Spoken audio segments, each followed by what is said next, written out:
Thank you very much for being here. I know that you've all been following the terrible tragedy of the Ethiopian Airlines crash this weekend. Tragic. The FAA is prepared to make an announcement very shortly regarding the new information and physical evidence that we've received from the site and from other locations and through a couple of other complaints. We've had a very, very detailed group of people working on the 737-8 and the 737-9 new airplanes. We're going to be issuing an emergency order of prohibition to ground all flights of the 737 MAX 8 and the 737 MAX 9 and planes associated with that line. I've spoken to Elaine Chao, Secretary of Transportation, Dan Elwell, Acting Administrator of the FAA, and to Dennis Muhlenberg, CEO of Boeing, and they'll be available shortly after our conference today. They are all in agreement with the action. Any plane currently in the air will go to its destination and thereafter be grounded until further notice. So planes that are in the air will be grounded. If they're the 737 MAX, will be grounded upon landing at the destination. Pilots have been notified. Airlines have been all notified. Airlines are agreeing with this. The safety of the American people and all people is our paramount concern. Our hearts go out to all of those who lost loved ones, to their friends, to their families in both the Ethiopian and the Lion Airlines crashes that involved the 737 MAX aircraft. It's a terrible, terrible thing. Boeing is an incredible company. They are working very, very hard right now. And hopefully they'll very quickly come up with the answer. But until they do, the planes are grounded. And you'll be hearing from the FAA directly in a little while. I would say probably in 45 minutes from now, so you'll be prepared to hear. They're going to go into great detail as to what they found and where we're going, what we're doing. But all of those planes are grounded, effective immediately, okay? This is a briefing that we've had planned for quite some time. Some incredible people are with us. This is on drug trafficking and on the southern border. And we have a lot of great things happening there. We're building a lot of wall, as you all know. A lot more than they understand, I think, Carla. Right? Yes, sir. They don't understand how much we're building, but that's okay. They never did.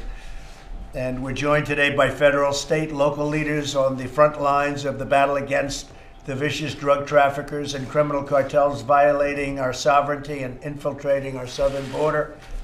I want to thank Director of Office of National Drug Control Policy, who's with us, Jim Carroll. Thank you very much. Thank you, Jim. Fantastic job you're doing. Acting DEA Administrator, a friend of mine, Udom Dillon, who I hear just incredible things, the job you're doing. Thank you, Udom. Director of the Houston, Texas High Intensity Drug Trafficking Area, Mike McDaniel. Thank you, Mike, and you're going to be saying a few words. Border Patrol Chief Carla Provost. Thank you very much, friend. ICE Homeland Security Investigations Assistant Director Matt Allen. Thank you. Deputy Assistant Secretary of Defense for Counter Narcotics and Global Threats Thomas Alexander. Thomas, thanks. Alabama Attorney General Steve Marshall. Steve. Good. Thank you, Steve, very much. I appreciate it. You're doing a great job, too, by the way. Thank you. I hear. And other law enforcement professionals. These are fantastic people.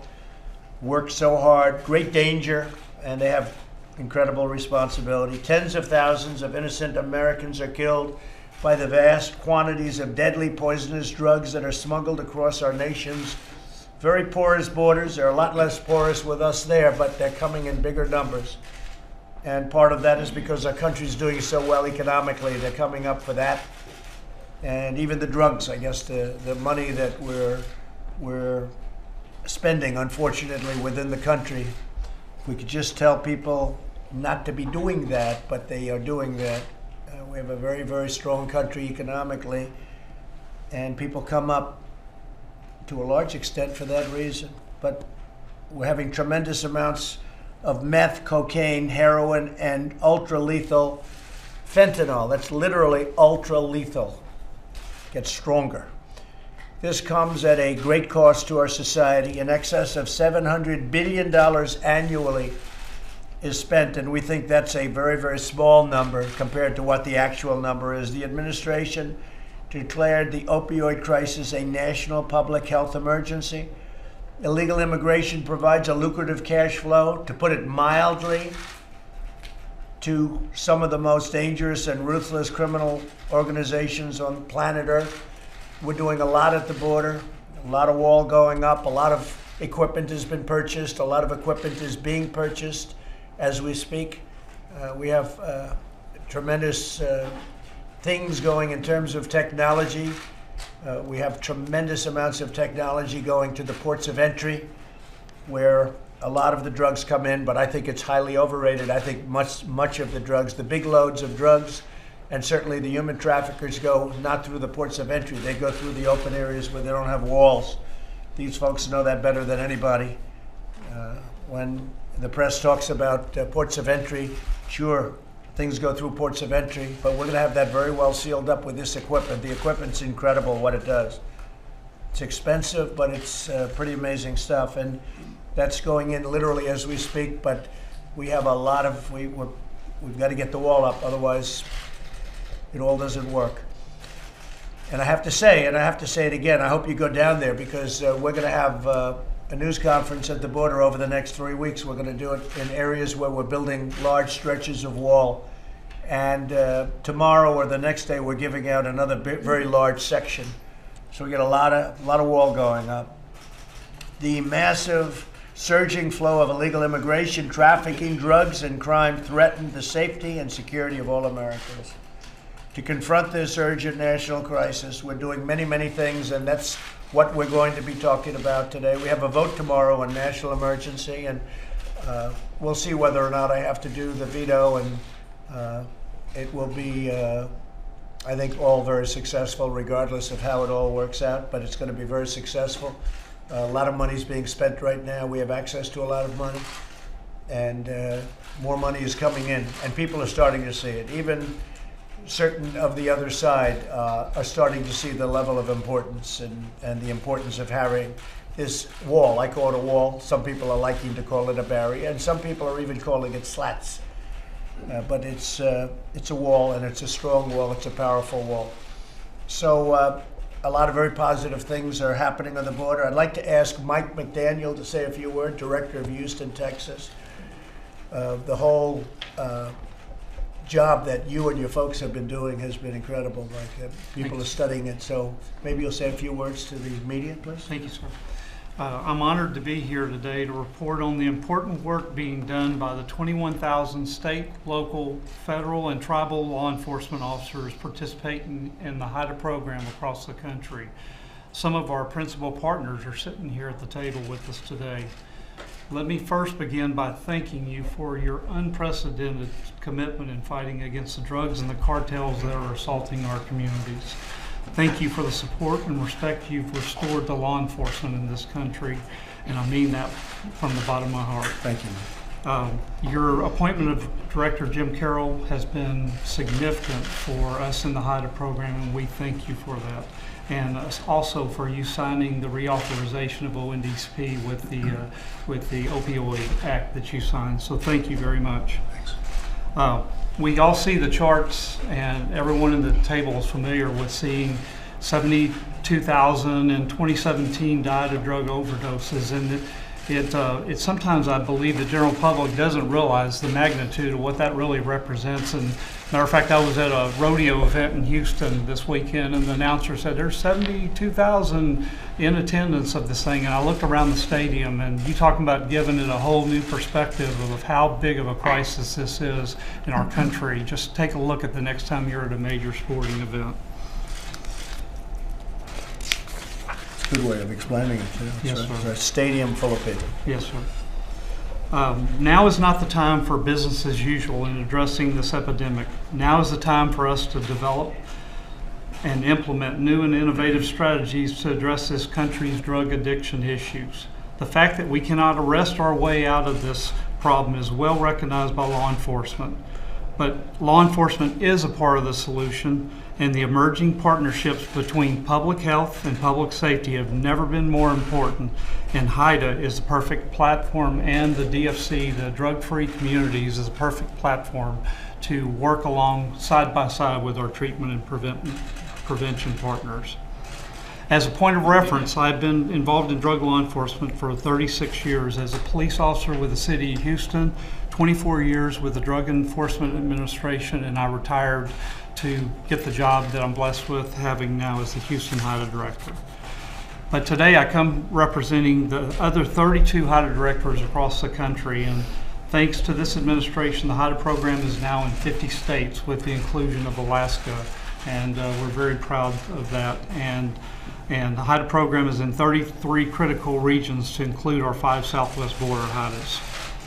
We just recently in Arizona had a seizure of 29,000 counterfeit OxyContin fentanyl tablets that actually had contained fentanyl, and it was an Arizona HIDA task force that seized these, and they seized them up in Phoenix, Arizona.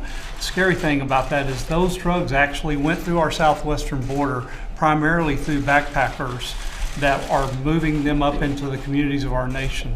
And as a matter of fact, the Arizona HIDA just last week had to issue an alert about teenagers overdosing on counterfeit OxyContin pills. So how many of those pills are actually making our community is really the scary thing to focus on.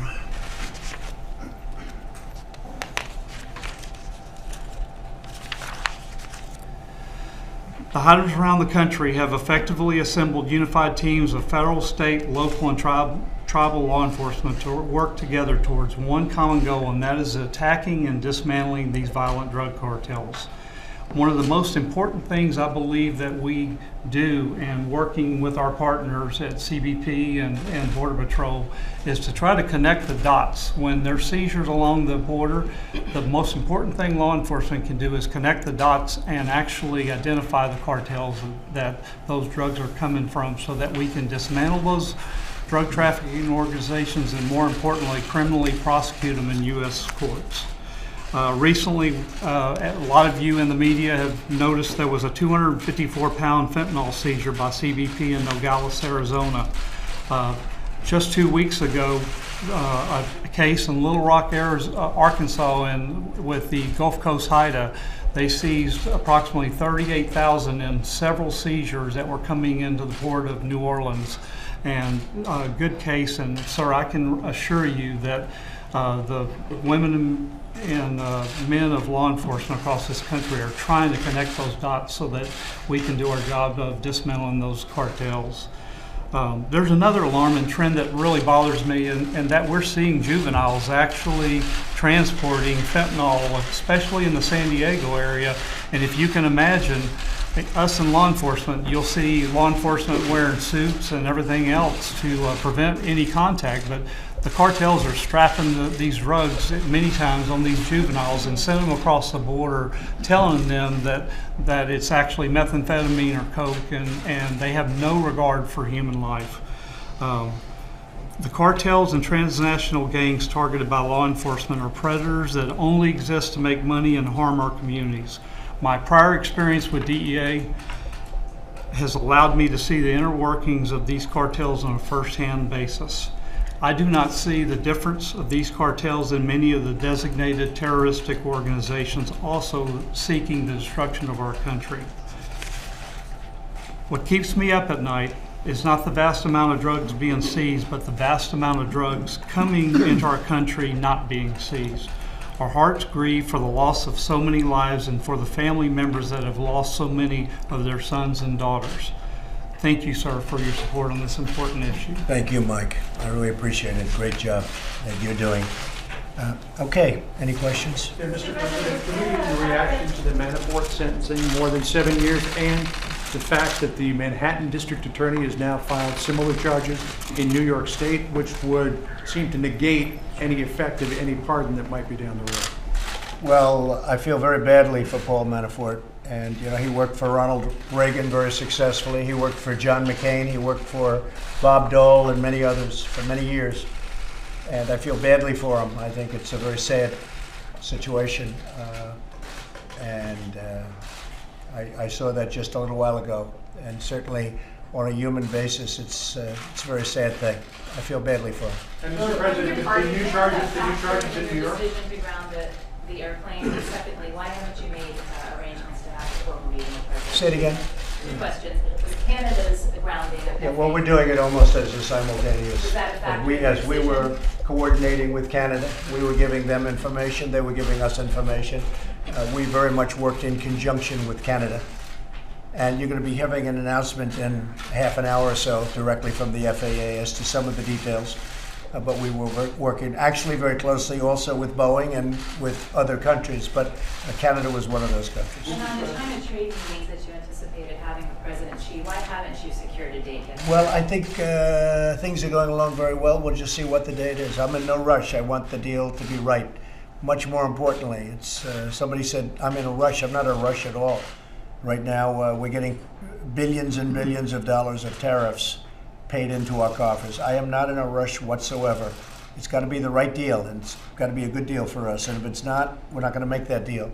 But I will say that deal's going along very nicely. Mr. President, could I come back to the second question I asked you, which Yes, is Steve, go ahead, Steve. The Boeing aircraft, was that a hard decision to make? You spoke to the Boeing CEO yesterday. Very tough decision. It's tragic. It's all the people that we're talking about and that we paid our highest respects to. But it's a very tough decision from the standpoint of a company like Boeing. It's a great, great company with a track record that is so phenomenal. And they want this solved. They want it solved quickly. They don't know the problem yet. They have to find the problem, but they don't know the problem. It could be a lot of different things. So they have to find it, and they will find it. The United States has the greatest record in the world of aviation, and we want to keep it that way. So I didn't want to take any chances. We didn't have to make this decision today. We could have delayed it. We maybe didn't have to make it at all, but I felt it was important, both psychologically and in a lot of other ways. And again, working with Canada, working with other countries, we just felt it was the right thing to do. And also, in speaking to Boeing and speaking to airlines, I spoke with American Airlines, I spoke with a number of airlines, and speaking to the airlines, I think that we all agree that this was the right decision to make. Didn't have to be made, but we thought it was the right decision to make. Okay. President, are you confident the FAA acted quickly enough? Oh, they acted very quickly, yeah. And we acted also very fact-based and very much working with other countries and with the airlines. Okay? Mr. President, will you pardon Paul Manafort? Yes? Will you pardon Paul Manafort? I have not even given it a thought as of this moment. It's not something that's right now in my mind. I do feel badly for Paul Manafort. That I can tell you. What about the second set of charges? I don't know filed about in that. state Are they court? going after him for state taxes? No, they're going after him in New York State. He faced federal charges. He's been sentenced on federal charges. Right after the sentencing took place here in Washington, D.C., the Manhattan District Attorney filed state charges against him, which would seem to be a way to get around the effect of any pardon that might be down the road. I don't know anything about it. I haven't heard that. I'll take a look at it. Yes, sir. Go ahead. Republicans in Congress are working on another bill on the national emergency declaration that would curb future presidents from being able to declare an emergency. Are you supportive of that effort? I'll have to take a look at what they're going to present. They are coming over in a little while just to present something, but we're in very good shape in terms of the money and in terms of the national emergency. Ultimately, we're in very good shape. But they want to curb future And we've had great declaration. support from the House, from House Republicans. And we have great support from most, as you know, from most of the Senate, from most of the Republican Senate.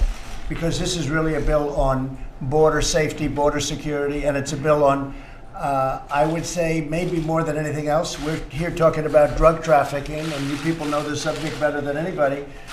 We're talking about drugs, we're talking about human trafficking. This is a bill on human trafficking, on drugs, on all of the things that we're all gathered in this room. We brought up the problem with the Boeing and the jetliners. It's a big problem, but we were really here for another reason, and I thought we should bring this up because you're going to be having a meeting in about a half an hour with the FAA.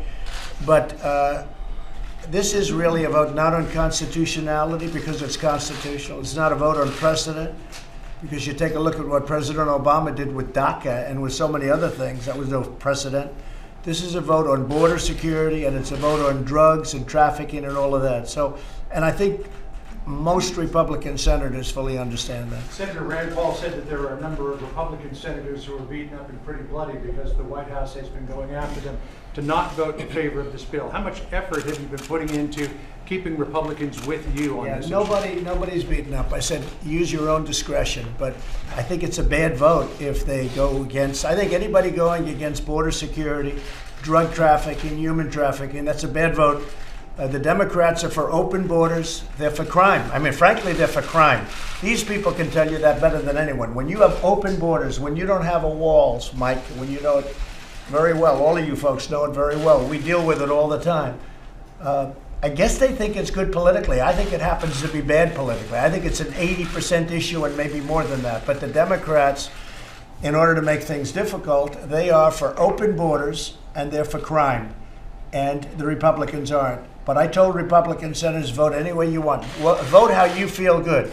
But I think it's bad for a Republican senator. I also think it's bad for a Democrat senator to vote against border security and to vote against the wall. I think if they vote that way, it's a very bad thing for them long into the future. Steve? The China trade deal doesn't have to include intellectual property. Yes, it does. It has to include everything. So it's possible this could all fall apart. Anything can, but I think we're doing very well. I would say that we're, and I tell you, I'm very open about it because I'm very happy the way we are right now. We're collecting billions and billions of tariffs. The money we have pouring in now, we've never had money like that pouring in from China. We are collecting billions and billions of dollars, mostly paid for by China. If you look at the 25%, a report was done where 4 points out of the 25% are paid for by us, and 21 points are paid for by China. So we're in a very good position, one way or the other. I think the deal is going to be made. I think there's a very good chance the deal is going to be made. And I will say, officially, we're doing very well in the deal. So, but we'll see what happens. White House seemed to be about 50-50 on a deal in testimony to Congress yesterday. What gives you optimism? Well, I think you always have to be 50-50. 50-50 is very good. But I think even if you felt you're better than 50-50, you should never say it. I think 50-50 is good. What gives you optimism? They want to make a deal. China wants very much to make a deal. China has not been doing well. We've been doing unbelievably well. Our economy is the best it's ever been, just about ever. You look at our unemployment numbers. If it's African American, if it's Asian, if it's Hispanic, they're the best historic numbers in history. In the history of our country, they're the best numbers we've ever had. And overall employment, the best in 61 years, and that's going to soon be a record if we keep going the way we're going. It's going to soon be a record. But it's the best in 61 years. Our country is doing great. China would like to make a deal, and we'd like to make a deal. We'll see. We have a very good relationship. I have a very good relationship with President Xi. We're going to see what happens. But it's an exciting time in terms of trade. We just made a deal with Mexico, Canada. We just made a deal with South Korea. We have other deals that we have cooking, and frankly, our country is being taken advantage of by everybody. We were getting what was happening to our country on trade was a horrible thing, that this wasn't done years ago. And I'm not talking about the Obama administration. I'm talking about that and plenty of other administrations before it, that they could have allowed this to happen. We lost, over the last number of years, almost $800 billion a year on trade. What kind of deal? Who's making these deals? So we're making great deals, or we're not going to make them at all. We're going to go tariffs. And are you in favor of nailing down a deal before summit so that all that would need to happen at the summit is just I'll go a either way. I think President Xi saw that I'm somebody that believes in walking when a deal's not done. And, you know, there's always a chance it could happen, and he probably wouldn't want that. That could be a reason. But we can do it either way. We can have the deal completed and come and sign, or we can get the deal almost completed and negotiate some of the final points. I would prefer that, but it doesn't matter that much. Shanahan your pick for defense secretary? He's doing a great job. Shanahan is doing a fantastic job as the acting secretary. Would you nominate? Well, I'm just telling you, he's doing a great job. Look at what we've done with respect to the caliphate in Syria. I was told by our previous person that it was going to take 2 years to knock it out, and I did it in 3 weeks once we started. Did it really in less. And I have a great group of people. We are surrounded by some tremendous talent in this building. We have great secretaries and a lot of great people. I don't think they get the credit for the job they do. Look at it. You take a look at the economy. You take a look at regulations. You take a look at tax cuts. You take a look at all of the things that we've done. We have great people in this government. Any update on North Korea? No update. No. Do you have any idea when the Seem to have a very good relationship. We'll let you know about it. Any idea when the Mueller report is coming down? Are you anxious to see it? Have no idea. I can only tell you one thing. Again, that was proven today. No collusion. There's no collusion. There's no collusion, and there hasn't been collusion, and it was all a big hoax. And you know it. It was done and stated by the Democrats because they lost an election that they should have won because the Electoral College is a big advantage for Democrats, not for Republicans. And they should have, and I ran the clock out. We ran the whole thing. You ran up the East Coast from North Carolina to Pennsylvania. Then we go up to Wisconsin and Michigan, states that hadn't been won for many, many years. We won those states. And they said, how do we solve this horrible problem? We lost an election that in theory, some people, I didn't, but some people thought they were going to win, right? And they said, I have an idea. Let's blame Russia. It was a hoax. It was all a big hoax. And now you're seeing it. Today, again, no collusion. The other day, no collusion. There was no collusion. When I had to go to Wisconsin, I went to Wisconsin. When I had to go to Michigan and Pennsylvania and South Carolina and North Carolina, that's where I'd go. When I had to go to Florida, which we won easily, I went to Florida. You don't call Russia when you go to Florida. Russia won't help you much. Have a good time, everybody. Thank you. Thank you.